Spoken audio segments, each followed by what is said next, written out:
Bienvenue dans cette vidéo de présentation de notre logiciel de gestion de stock GStock CD Pro Cloud.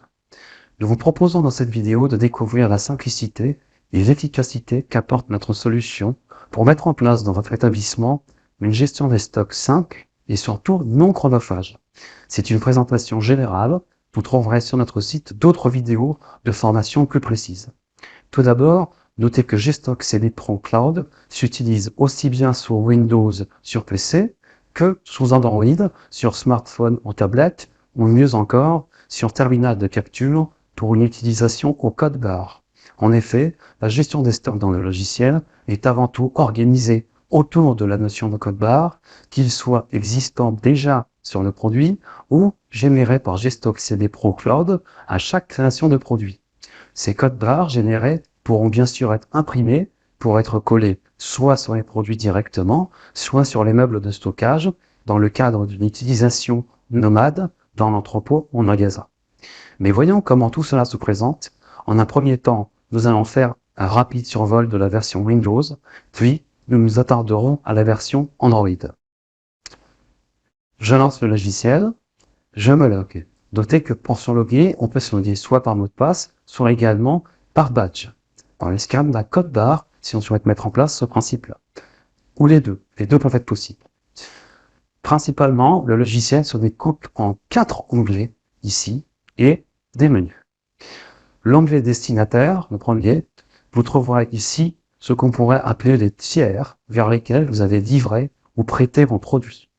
En effet, GStock CD Pro Cloud peut être utilisé dans un schéma industriel ou commercial classique avec livraison des produits vers des clients.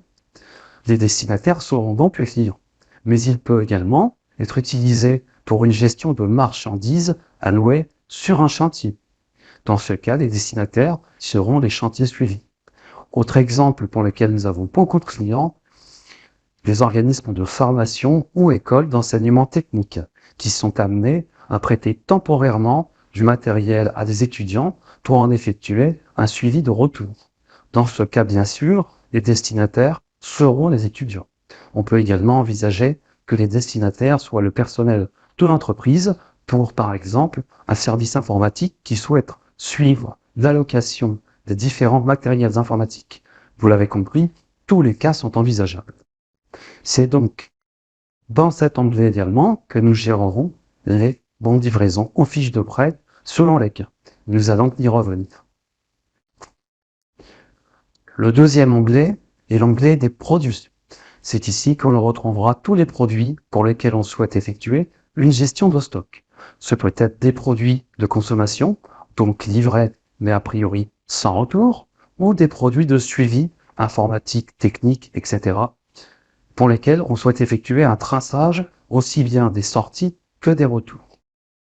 Le troisième onglet est l'onglet de gestion des fournisseurs. C'est ici que l'on pourra créer les commandes vers les fournisseurs et à réception de ces dernières, en un clic, mouvementer tous les produits de la commande en réception. Nous allons y revenir également juste après. Dernier onglet, celui des ruptures. Cette liste ici est mise à jour automatiquement toutes les 15 minutes et précise si les produits sont en rupture de stock ou en tout cas à recommander. En effet, le raisonnement de cette analyse est de comparer le stock réel au stock mini inscrit dans la fiche produit. Si le stock réel est inférieur ou égal au stock mini, le produit est listé. C'est donc une alerte et vous trouverez dans le logiciel un outil qui vous permet de générer automatiquement des commandes fournisseurs pour réassortir les stocks. Ensuite, différents menus ici de paramétrage et de gestion de stock que nous survolerons rapidement.